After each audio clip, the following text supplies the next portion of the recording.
Warahmatullahi wabarakatuh. Alhamdulillah, wassalatu wassalamu ala Rasulillah wa ala alihi wa sahbihi wa man tabi'ahu bi ihsanin ila yaumiddin, amma ba'd. Jamaah salat zuhur yang semoga dirahmati oleh Allah. Marilah kita bersyukur kepada Allah Ta'ala yang telah melimpahkan nikmatnya yang banyak kepada kita.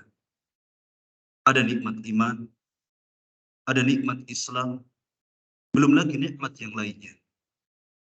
Karenanya Allah Ta'ala berfirman di dalam Al-Quran, wa in ta'uddu ni'matallah la tuhsuha. Dan jika kalian mau menghitung satu persatu nikmat Allah, pastilah kalian tidak akan bisa untuk menghitungnya.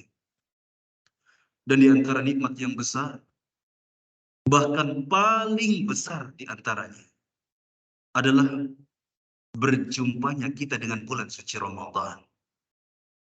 Bulan yang penuh berkah, bulan yang penuh hikmah, bulan yang penuh ampunan, yang di dalamnya setiap kebaikan yang kita laksanakan akan dilipat gandakan pahalanya. Akan tetapi ada sebuah peringatan untuk kita, Pak. Jangan terus kemudian kita langsung bangga dan percaya diri bahwa kita akan mendapatkan keberkahan tersebut, mendapatkan ampunan tersebut. Ingat, ada sabda Nabi kita yang mulia, agar kita ini tidak main-main di dalam menjalankan ibadah puasa dan ibadah-ibadah yang lainnya di bulan Ramadan. Apa kata Nabi? Rubba sa'imin hadzuhu min siyamihi al-jum' wal atash. Mungkin hadis ini sering kita dengar, tapi hendaknya kita resapi. Apa kata Nabi? Betapa banyak orang yang berpuasa, namun dia tidak mendapatkan dari puasanya, kecuali hanya haus dan lapar saja. Kenapa demikian? Apa sebabnya? Ketika dia berpuasa, dia bermaksiat kepada Allah Ta'ala. Ketika dia berpuasa, namun waktunya dibuang untuk sia-sia. Untuk hal yang tidak bermanfaat, yang dapat mengurangi atau bahkan menghilangkan pahala puasanya. Kita yang menganggap rindu, yang mengaku rindu kepada bulan suci Ramadan, bahkan mungkin 100 hari yang lalu, kita termasuk orang yang menghitung 100 hari menuju Ramadan, 99 hari menuju Ramadan, terus kita hitung hari demi hari. Tapi ketika Ramadan benar-benar berjumpa dengan kita, Pak, apa yang sudah kita lakukan? Apa yang sudah kita perbuat? Apakah hari-hari ini sama dengan hari-hari kemarin? Sebelum kita berjumpa dengan Ramadan, padahal kita mengaku rindu. Kita membayangkan ingin membaca Al-Quran dari pagi, siang, sore hari, sampai malam hari. Kita membayangkan akan ikhlas ketika menunaikan salat tarawih, meskipun panjang. Kita membayangkan akan mengisi hari-hari Ramadan untuk beribadah kepada Allah Subhanahu wa Ta'ala. Tetapi lihatlah pada kenyataannya, bagaimana kita sekarang ini dalam bermuamalah dengan bulan suci Ramadan. Hadirin a'azani Allah wa iyyakum. Belum terlambat. Oleh karenanya, hendaknya kita isi Ramadan ini, Ramadan tahun ini, dengan segala aktivitas ibadah, ketaatan, amalan saleh. Jangan sampai kita sebaliknya, asik dengan gadget kita, dengan game kita, dengan televisi kita, barangkali punya televisi. Yang bapak-bapak nggak mau kalah sama anaknya main game, ya, bahkan adu dengan anaknya. Mungkin ada. Tidak malah mengajak anaknya, ayo nak membaca Al-Quran nak, ayo nak belajar agama nak. Nanti engkau adalah amal jariah bagiku. Tapi ini malah asik main game. Ada pula yang nonton film barangkali. Nonton filmnya apa, Pak? Bollywood atau drama Korea. Insyaallah bapak-bapak yang di sini masoleh semua insyaallah. Kadang-kadang ibu-ibu juga sama. Disibukkan dengan hal-hal yang tidak bermanfaat. Jalan-jalan kemana, Bu? Dari online shop satu ke online shop yang lainnya. Gak tahu nyari apa. Hadirin azani Allah wa iyyakum. Untuk kita yang seringkali lalai, untuk kita yang seringkali merasa bahwasanya kita ini jauh dari kematian, ada baiknya kita mengingat perkataan Al-Imam Asy-Syafi'i rahimahullahu taala. Beliau berkata, bahwasanya betapa banyak manusia yang berada di dalam kelalaiannya, sedangkan kain kafannya sedang ditenun. Ini sebuah peringatan, Pak, bahwa kematian itu teramat dekat dengan kita. Kita yang duduk di sini, kita masih bisa menghirup udara bebas, masih bisa bertatap muka, mata kita masih berkedip, jantung kita masih berdetak. Kita nggak tahu apakah kain kafan kita sedang ditenun atau bahkan sudah jadi untuk siap kita pakai. Kemana kita di bulan suci Ramadan ini? Kenapa kita masih malas membaca Al-Quran? Kenapa kita masih malas untuk beristighfar dengan taubat dan nasuha? Apakah karena kita mengira bahwasanya kita ini akan berjumpa dengan Ramadan di tahun-tahun berikutnya? Berangan-angan, nanti. Semangatnya nanti. Toh masih akan bertemu dengan Ramadan lagi. 10 Ramadan lagi. 20 Ramadan lagi. Mungkin seperti itu kenapa kita malas. Atau karena kita mengira bahwasanya amalan kita ini tidak akan dihisab di yaumil kiamat nanti. Sehingga kita merasa tidak butuh dengan Ramadan. Sehingga kita lebih memilih santai-santai di bulan Ramadan. Hadirin a'azani Allah wa iyyakum. Kemana semangat kita? Kalaulah semangat ini hanya di awal saja, ya, kadangkala kita lihat di masjid-masjid ini luar biasa, penuh di awal Ramadan. Hari kedua hilang satu saf. Hari ketiga hilang 2 saf. Dan seterusnya dan seterusnya. Ini biasa terjadi kurang lebih seperti ini. Saya jadi imam di beberapa tempat masjid, ya. Saya saksikan seperti itu, Pak. Ini menunjukkan bahwa betapa banyak orang-orang yang hilang semangatnya berjalannya ketika Ramadan sudah mulai meninggalkan kita. Yang harusnya sebaliknya. Oleh karenanya, ayuhal jamaah, agar semangat kita terus terpupuk di dalam menjalankan aktivitas Ramadan ini, ibadah Ramadan, maka hendaknya kita memahami kiat-kiatnya. Apa kiat-kiatnya? Yang pertama adalah hendaknya kita ingat mati. Ingat mati, Pak. Jangan merasa kita ini nanti matinya, nantinya. Dan kita menganggap bisa jadi ini adalah Ramadan terakhir bagi kita. Mungkin nggak, Pak? Mungkin nggak, Pak? Mungkin. Mengingat kita ini akan mati. Setiap manusia akan mati. Apa kata Allah? Kullu nafsin dha'iqatul maut. Kullu nafsin dha'iqatul maut. Setiap yang bernyawa pasti akan merasakan kematian. Termasuk kita, Pak. Coba kita lihat sebulan yang lalu. Untuk lebih meyakinkan kita akan kematian. Kita mendengar kematian bahwasanya Pak Fulan telah meninggal dunia. Sering kita mendengar. Padahal mereka, Pak, yang akhirnya mati tidak berjumpa dengan Ramadan, pun sama punya harapan seperti kita. Yang ingin berjumpa dengan Ramadan, ingin bertemu dengan bulan Ramadan, bahkan berangan-angan seperti kita sebelum berjumpa dengan Ramadan. Ingin ini dan itu dari segala ibadah yang Allah syariatkan kepada kita. Namun giliran Allah takdirkan dengan takdir yang berbeda. Kita diperjumpakan dengan Ramadan. Hadirin azani Allah wa iyyakum. Adapun kita, maka tinggal tunggu gilirannya saja. Kita nggak bisa lari dari kematian. Kita nggak bisa bersembunyi dari kematian. Sebab Allah Ta'ala berfirman di dalam Al-Quran, وَلِكُلِّ ummatin ajal. Ini sebuah peringatan keras untuk kita, Pak. Bahwa setiap umat itu memiliki ajal. Siapa umat ini? Kita. Yang sedang duduk di sini. Memiliki batas waktu hidup di dunia. Kalau nggak besok, ya lusa, Pak. Kita ini mati, Pak. Kalau nggak lusa, ya besoknya lagi. Saya bukan nyumpahin bapak-bapak yang hadir di sini supaya cepat mati. Bukan. Tapi ini sebuah peringatan yang harus kita ingat. Terus kita ingat. Bahkan Nabi Shallallahu Alaihi Wasallam mengingatkan kepada kita agar kita tetap semangat di dalam beribadah. Apa sabda beliau? Akfiru dzikra hadhihi ladzat yaknil maut.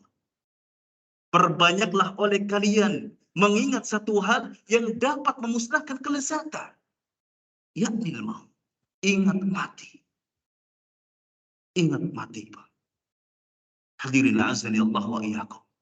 Kalau seandainya kita mampu menghadirkan, membayang-bayangi kematian pada diri kita, di dalam hati kita, di dalam benak kita, Pak, kita nggak ada selera untuk bermaksiat. Jangankan bermaksiat, kalau seandainya kita buang-buang waktu, nggak berguna untuk hal-hal yang sia-sia, kita pun merasa rugi. Nggak ada selera untuk itu.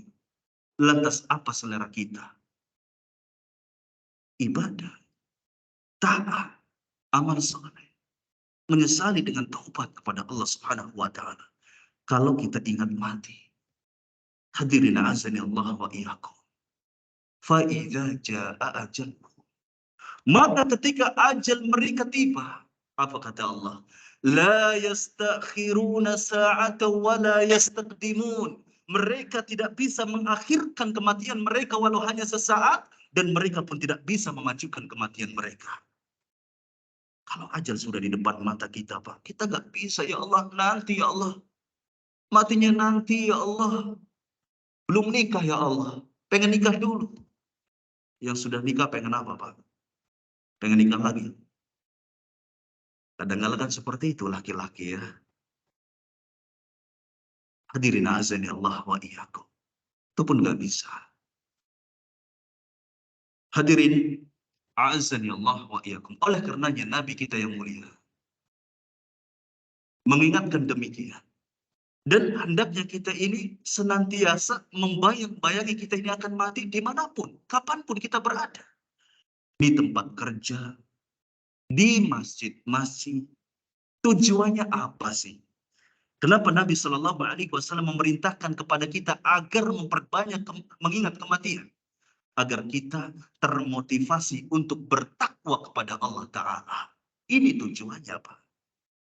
Semisal kita ini jadi pekerja, kita ingat mati, maka terdorong untuk bertakwa kepada Allah.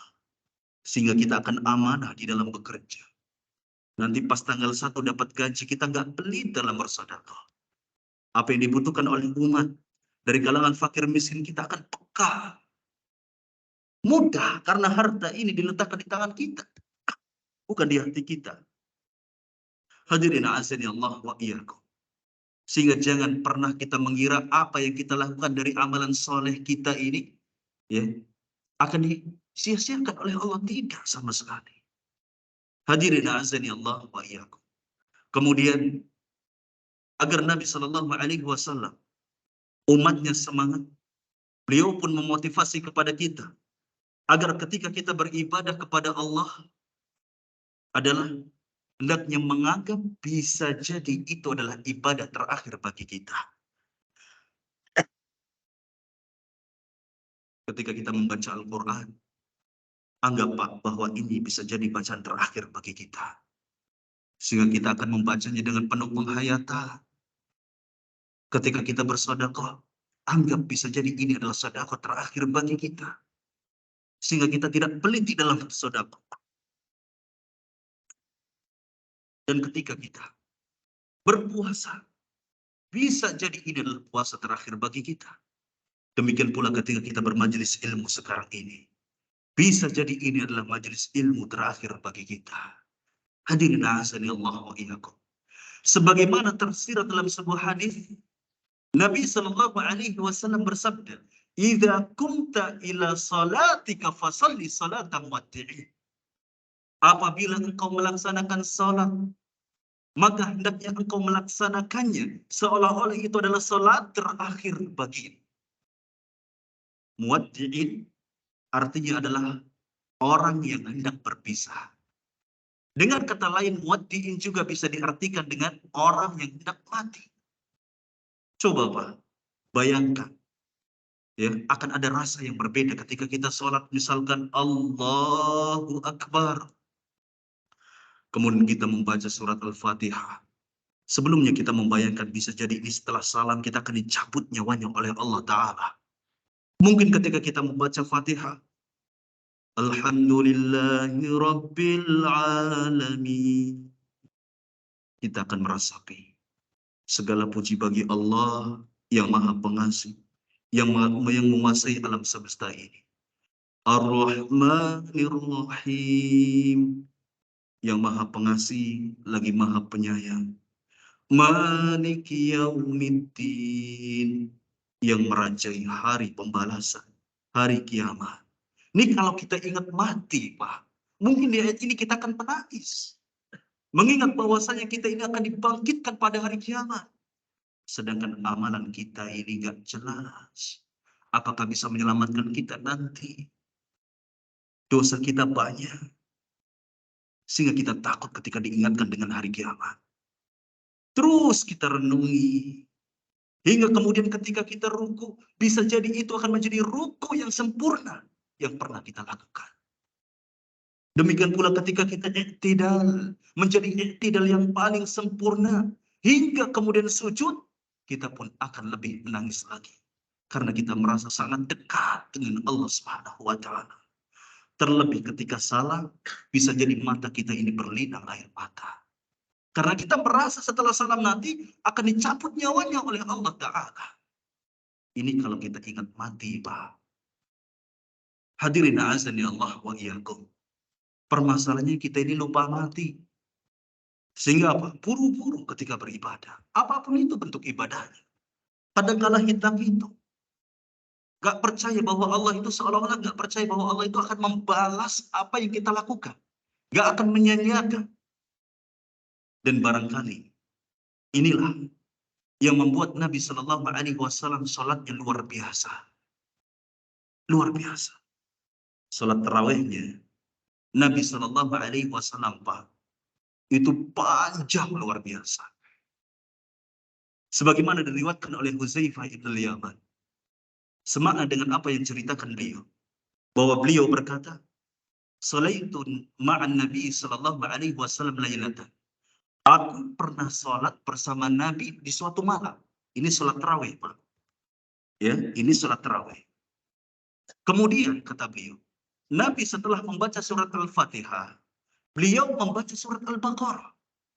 Nah, Hudzaifah mengira ketika Nabi membaca surat Al-Baqarah, paling-paling Nabi ini selesai membaca ayat yang ke-100 langsung rukuk. Ternyata labas, Pak, lanjut, Pak. Ayat yang ke-101, 102, 103. Lagi-lagi Hudzaifah mengira, ini jangan-jangan Nabi nanti selesai Al-Baqarah langsung rukuk. Ternyata enggak, Pak, langsung surat Al-Imran.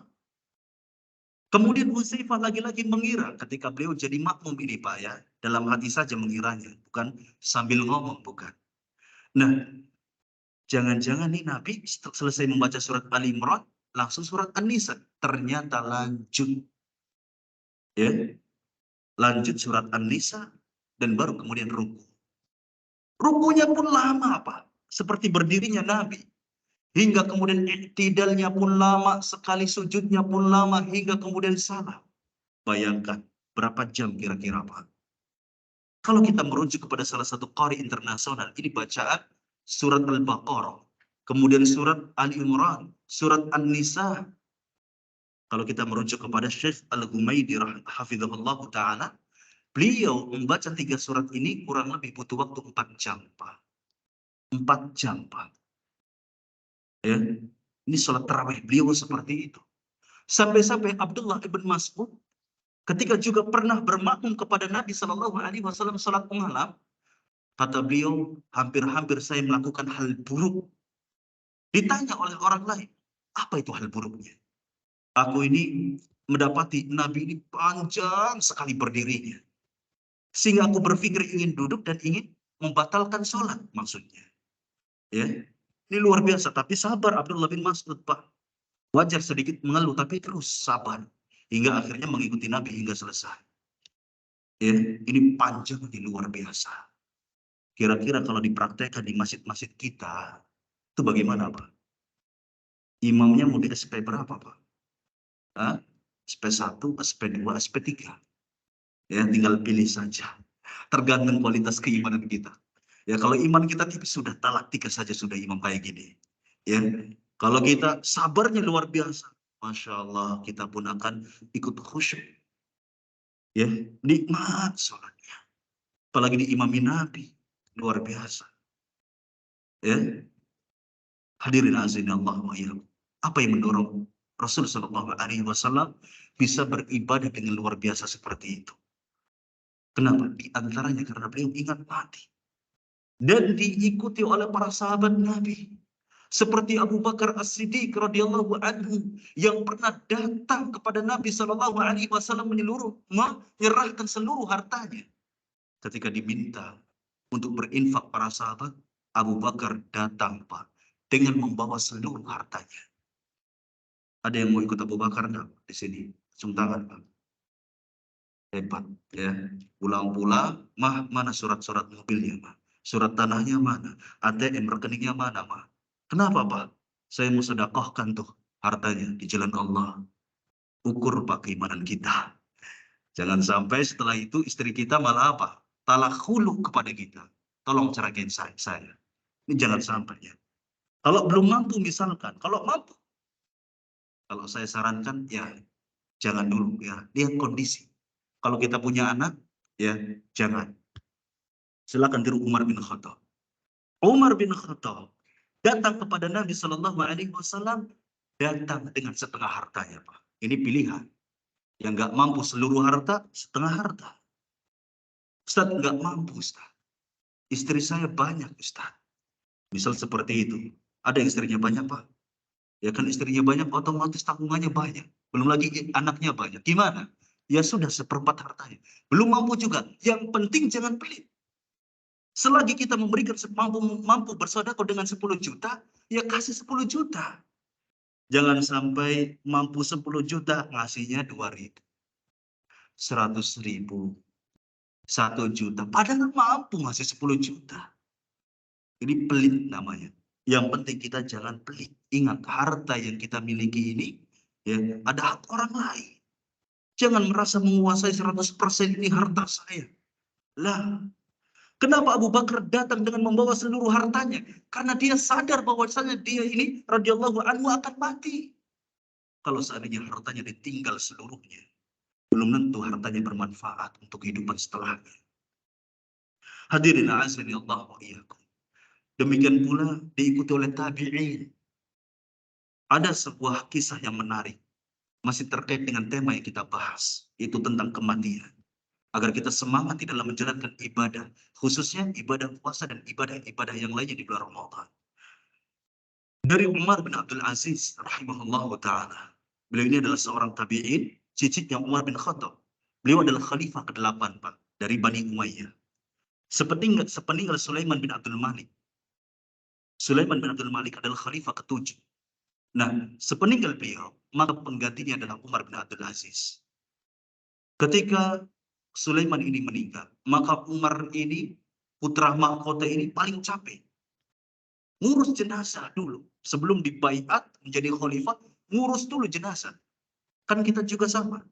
Kalau misalkan ada keluarga kita yang meninggal, kita capek. Nah, demikian pula Umar bin Abdul Aziz. Capek pada hari itu.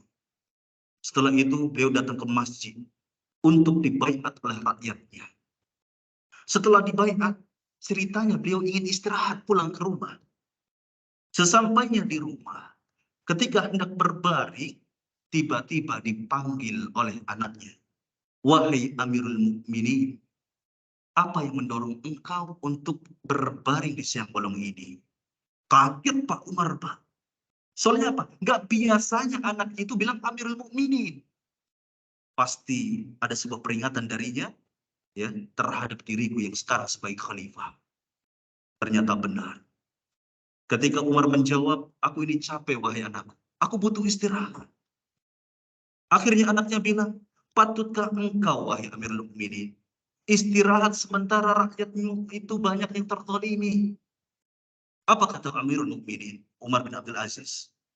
wahai putraku, aku ini habis capek ngurus jenazah pamanmu itu. Dan nanti hak mereka akan kami kembalikan nanti di zuhur nanti. Artinya apa? Umar ini ingin istirahat dulu. Setidaknya sampai zuhur, sholat, kemudian baru mengurusi rakyat. Apa kata anaknya, Pak? Wahai Amirul Mukminin, siapa yang menjamin engkau nanti ketika zuhur masih hidup? Siapa yang menjamin? Bisa jadi engkau sekarang mati. Luar biasa, Pak.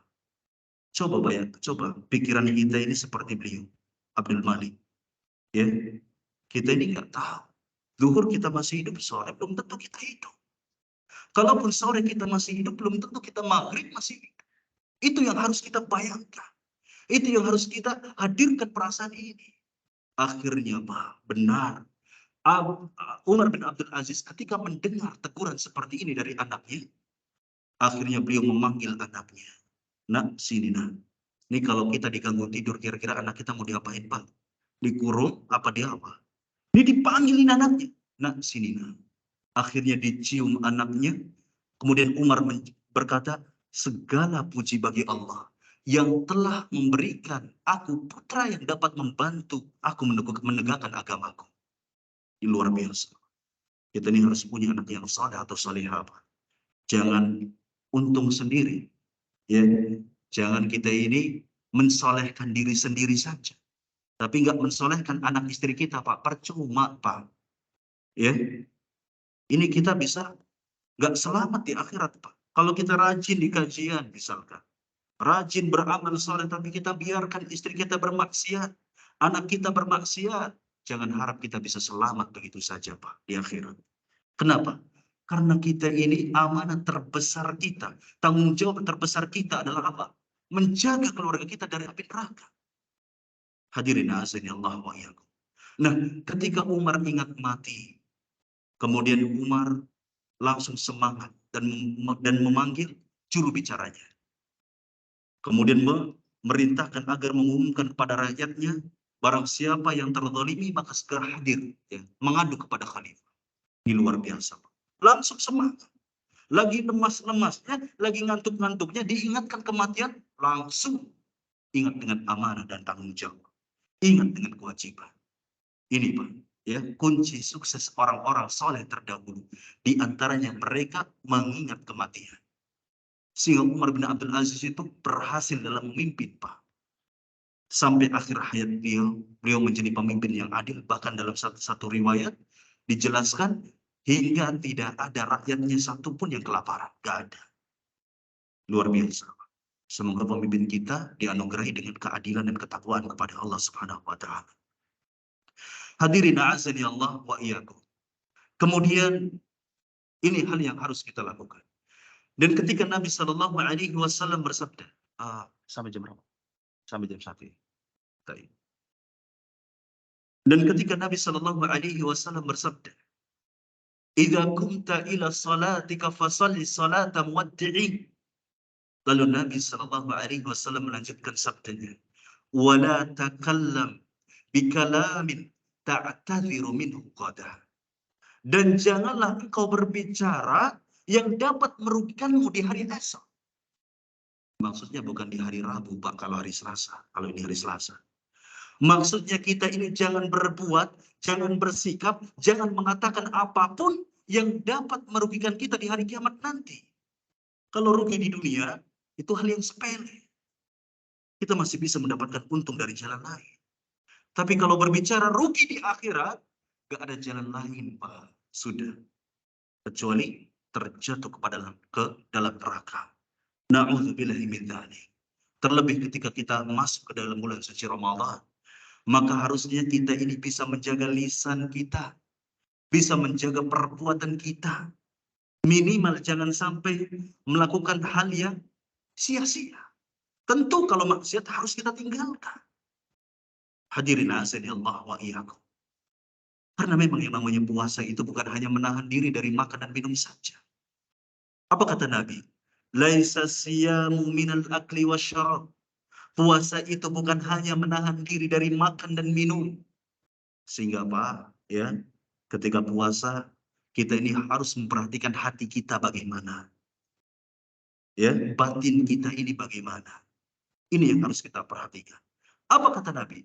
Innamas siyam minal laghwi warrafath. Karena sesungguhnya yang namanya puasa itu juga harus menahan diri dari perkataan yang sia-sia. Di dalamnya adalah perbuatan yang sia-sia, yang nggak berguna. Ini sering kali kita ini melakukan hal yang sia-sia, yang nggak berguna, yang nggak ada manfaatnya untuk kehidupan kita di akhirat. Warrafath, kata Nabi. Dan perbuatan keji, perlakuan keji, perkataan keji, perkataan yang mengandung kemaksiatan. Jadi ingat, kalau kita ingin melakukan apapun, khususnya di Ramadan kali ini, Pak, pikir untungnya apa? Rugi iya, kalau itu hal yang tidak bermanfaat. Jadi kalau seandainya kita mimpi ingin selamat, berangan-angan selamat, ingin selamat, Pak, ingat, ada pepatah Arab mengatakan, tarjun najata walam tasluk masalika. Engkau berharap keselamatan, tetapi engkau tidak menempuh jalan-jalan keselamatan. Inna safinata la tajri 'alal yabis. Sesungguhnya perahu itu tidak mungkin berjalan di atas daratan.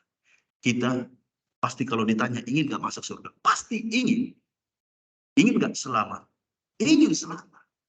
Tapi kadang-kala banyak di antara kita ini yang tidak menempuh jalan-jalan keselamatan. Ini Pak, ada bulan Ramadan, ada ibadah-ibadah yang dijanjikan oleh Allah ketika kita melaksanakannya dengan baik akan diampuni dosa-dosa kita. Kita akan mendapatkan keberkahan. Kita akan dilipat gandakan pahalanya.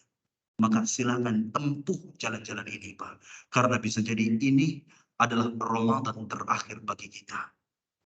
Ini yang harus kita ingat. Bahwa kita ini akan mati. Kita nggak bisa lari dari kematian. Kul, kata Allah. Innal mautal ladzi tafiruna minhu fa innahu mulaqikum. Katakanlah.